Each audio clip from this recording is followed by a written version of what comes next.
le monde, re-bienvenue sur la chaîne Me as a Mommy. Aujourd'hui, on va se parler sur les critères de sélection pour faire le bon choix d'une garderie pour vos enfants. Tout dernièrement, je vous ai partagé sur comment vous pouvez maximiser vos chances pour trouver une place en garderie. Si vous n'avez pas encore visionné cette vidéo-là, je vous mets le lien juste ici et je vous invite à aller la voir.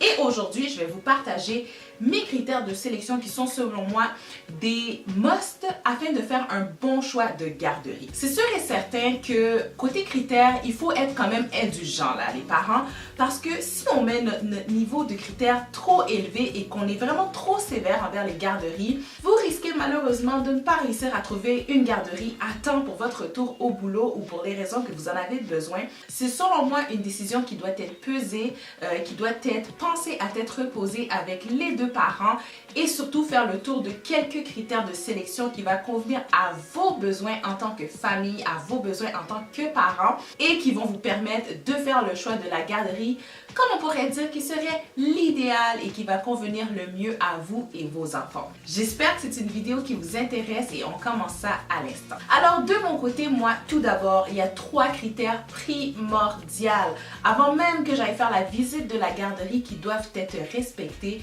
Et si seulement l'un de ces 3 critères ne l'est pas, c'est sûr et certain que je ne vais même pas visiter la garderie. Et critère numéro 1 qui se rapporte au Québec principalement, c'est qu'il faut absolument que ce soit une garderie éducative qui est régie par le ministère de la Famille. Donc, pour pouvoir reconnaître une garderie qui est régie par le ministère de la Famille ici au Québec, vous avez ce logo-là ici. C'est un logo que vous retrouvez souvent dans les fenêtres du bâtiment ou du domicile, même dans les milieux familiales. Critère numéro 2, ce n'était pas un critère super important pour moi lorsque j'ai fait le choix de la première garderie de Quincy.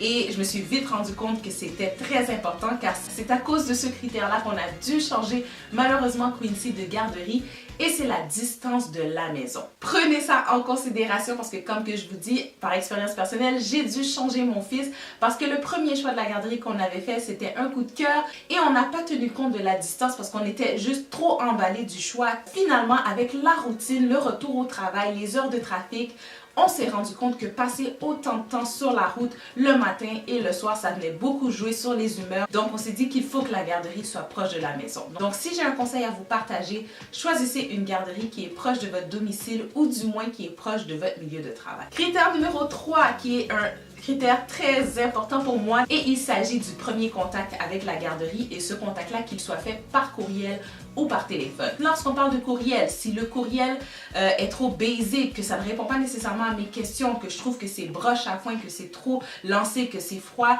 je ne poursuis pas l'échange avec le service de garde et c'est la même chose au téléphone. Si je trouve que la personne n'est pas amicale, si je sens que je dérange la personne, que tout est fait comme trop vite et que la personne ne prend pas son temps pour me rassurer et me donner les informations auxquelles j'ai besoin, ça s'arrête ici, je ne poursuis pas avec cette garderie.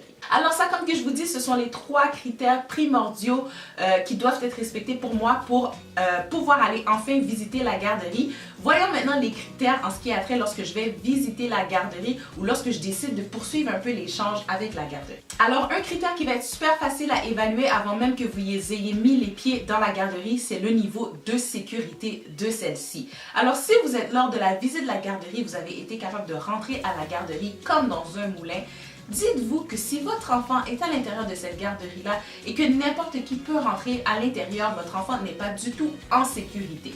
Alors là, qu'il s'agisse d'une garderie en installation ou de milieu familial, il faut que la garderie soit sécuritaire pour votre enfant. Le prochain critère, c'est qu'il s'agit de l'éducateur ou l'éducatrice qui prendra soin de votre enfant pendant votre absence.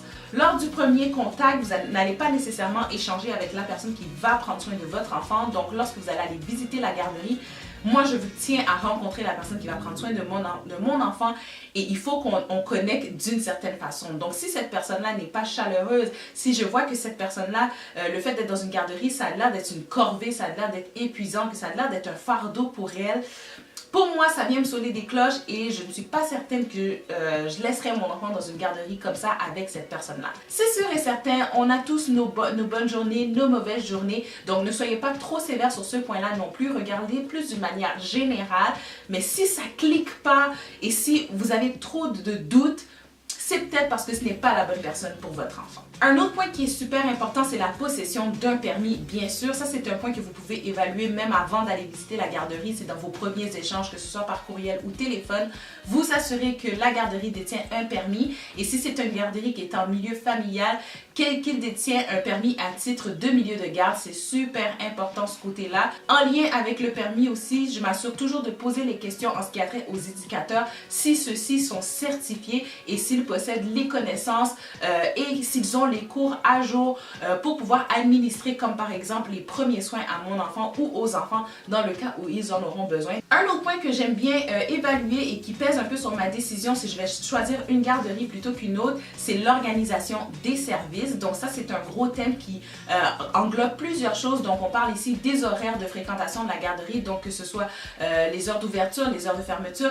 Vous devez vous assurer que celles-ci conviennent avec vos horaires de boulot. Également, ce qui a trait au type de fréquentation, peut-être que vous êtes à la recherche d'une garderie à temps partiel et ce n'est pas toutes les garderies qui offrent ces services-là. Donc ce sont des choses qu'il faut regarder et qui vont vous aider à faire un bon choix de garderie qui va surtout venir convenir à vos besoins. Toujours par rapport avec l'organisation des services, un point aussi que j'aime bien regarder, moi, c'est au niveau de l'organisation des groupes. Donc, comment que les groupes sont montés au sein d'une garderie, parce que certaines garderies vont mélanger les groupes d'âge. Donc, encore une fois, tout cela dépend de ce que vous recherchez. Un autre incontournable pour moi, le menu. Oui, le menu de la garderie. Donc, moi, deux choses. Le menu doit être santé et il doit être varié.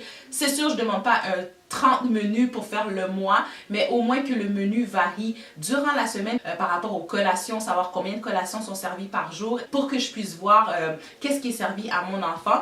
Et ça aussi, le fait d'avoir le menu, ça va vous aider, vous, dans la préparation des repas le soir pour ne pas nécessairement resservir la même chose à votre enfant, surtout si vous avez des picky eaters, soit des enfants qui sont difficiles côté alimentation. Un autre critère qui est important pour moi, et c'est au niveau des activités quotidiennes. Donc moi, que ce soit l'été ou que ce soit l'hiver, moi les activités quotidiennes, il faut qu'il y en ait autant à l'intérieur qu'à l'extérieur, surtout lorsque la température le permet. Donc moi j'aime bien parfois demander à quoi ressemble l'organisation d'une journée typique à la garderie. Donc moi c'est important que l'enfant soit stimulé au maximum. Vous pouvez même demander le programme éducatif, voir un peu quel type d'activité que fait les enfants, voir si ces activités-là aussi conviennent à l'âge de vos enfants.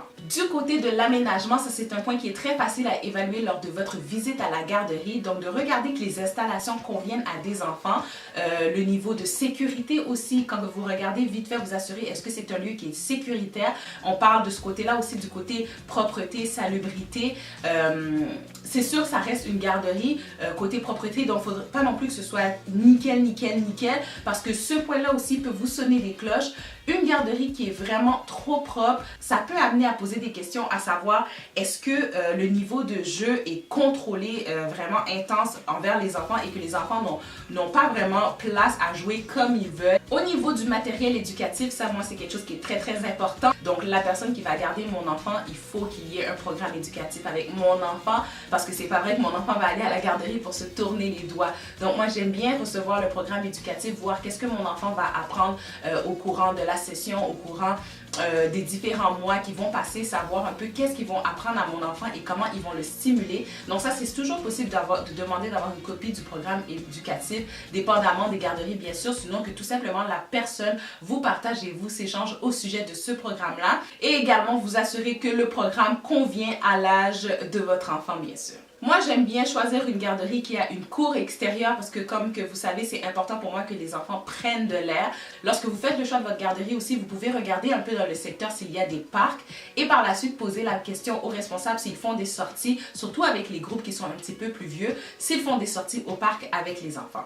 Un dernier point qui est super important, c'est le côté financier. Donc de savoir quel type de paiement qui est accepté au sein de la garderie, mais surtout la tarification, à savoir si la garderie est une garderie qui est subventionnée ou non. N'oubliez pas de vous renseigner également en ce qui a trait aux frais supplémentaires, comme par exemple si la garderie fait venir des entreprises de l'extérieur pour venir offrir des activités aux enfants. Et également les frais de retard, donc quels sont les frais lorsque vous venez chercher vos enfants en dehors, après l'heure de fermeture de la garderie. Comme je viens de parler de l'aspect financier, je vais vous mettre en barre d'informations un outil de calcul qui va vous permettre de savoir quel coût vous devriez payer pour une garderie par jour, parce que même si vous trouvez une garderie qui est subventionnée subventionné, ça ne veut pas dire que c'est la tarification que vous êtes supposé payer parce que ici au Québec, le coût par jour d'une garderie est vraiment déterminé selon votre revenu familial. Donc même si vous réussissez à avoir une place dans une garderie qui est subventionnée, il est possible que lorsque vous allez produire votre déclaration de revenus, que le gouvernement vous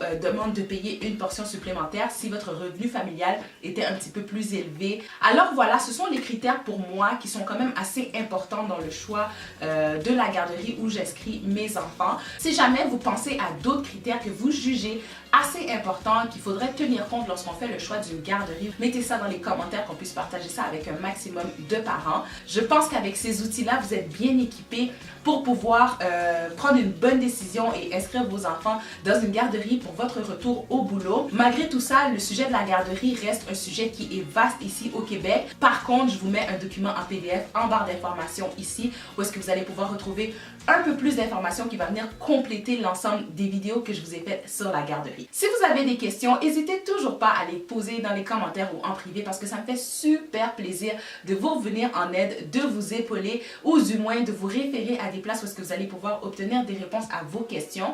Et suite à tout ça, vous permettre de prendre une décision zen et réfléchie afin de placer vos enfants dans une garderie qui va vous convenir et vous permettre de retourner au travail à tête reposée. J'espère vraiment que la série sur la garderie vous a plu, que vous avez eu un maximum d'informations pour vous aider dans vos choix. Je vous envoie vraiment une belle dose d'amour. Prenez soin de vous et de votre famille et je vous dis à la prochaine. Ciao tout le monde!